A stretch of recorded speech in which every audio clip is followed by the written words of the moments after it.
সবচেয়ে বড় কথা হচ্ছে যিনি দিদারুল আলম ভূমিদস্যু ওনার একটু করে দু একটা জিনিস ওনার ফলো আপ করা উচিত দরকার বলে আমি মনে করি। এই জন্য উনি ইউনিয়ন ভূমি এসে চিকুনডন্ডি ছিলেন, উনি কাঠতলি ছিলেন, উনি এখন টিসির হাট আছে।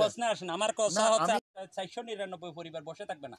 আপনারা কি সরকারিভাবে কোনো নিষেধাজ্ঞা পাইছেন কিনা? না, আমরা সরকারিভাবে তেমন কোনো নিষেধাজ্ঞা পাই নাই। উনি আমাদের বিরুদ্ধে আমাদের 499 পরিবারের বিরুদ্ধে একটা পিএমসি মামলা করছে। পিএমসি মামলা করার পর কোর্ট থেকে একটা অস্থায়ী একটা আমাদের কাছে নিষেধাজ্ঞা পাঠাইছিল। অস্থায়ী নিষেধাজ্ঞাটা কতদিনের ছিল? এটা 7 ডেজ, এটা চলে গেছে। Only 7 days. এখন বন্ধ রাখছি যে আমরা না, ওনার ভয় মানে অবশ্যই উনি জায়গাটা যাকে ট্রান্সফার করছে ওরা আমাদেরকে বিভিন্ন ধরনের হুমকি দুমকি থেকে শুরু করে যাওয়ার পথে, যেহেতু আমরা পটিয়া বলখালি সড়ক দিয়ে যাওয়ার পথে আমাদের যে মেন রুট ওই দিক দিয়ে যাওয়ার পথে উনি বলতেছে আমাদেরকে নামিয়ে লুটিং মারবে বলে আমাদেরকে হুমকি দুমকি দিচ্ছে। এই বই আপনারা বন্ধ রাখছেন? আমরা এই বইও বন্ধ রাখছি।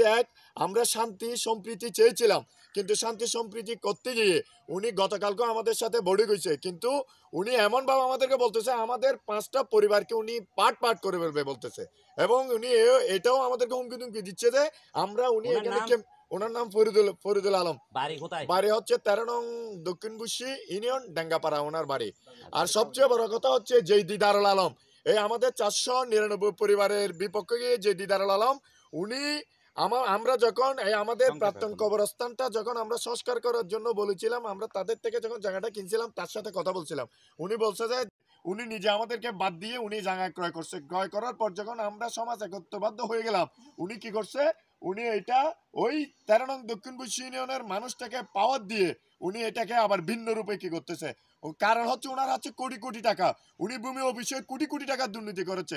আমি মাননীয় ডিসি মহোদয়ের কাছে আমাদের আকুল আবেদন, এই 500 পরিবার থেকে ওনার কাছে আমাদের আবেদন থাকবে এই দুর্নীতিগ্রস্ত এই ভূমিদস্যুকে আইনের আওতায় এনে, যাতে এটা হচ্ছে আমাদের এলাকার আমাদের 500 পরিবারের দাবি।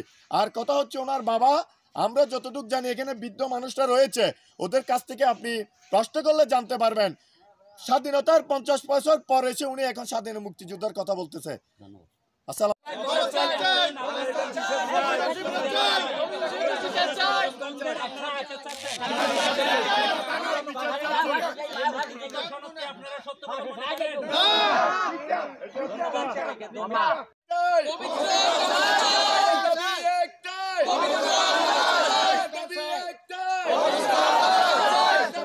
ভালো করে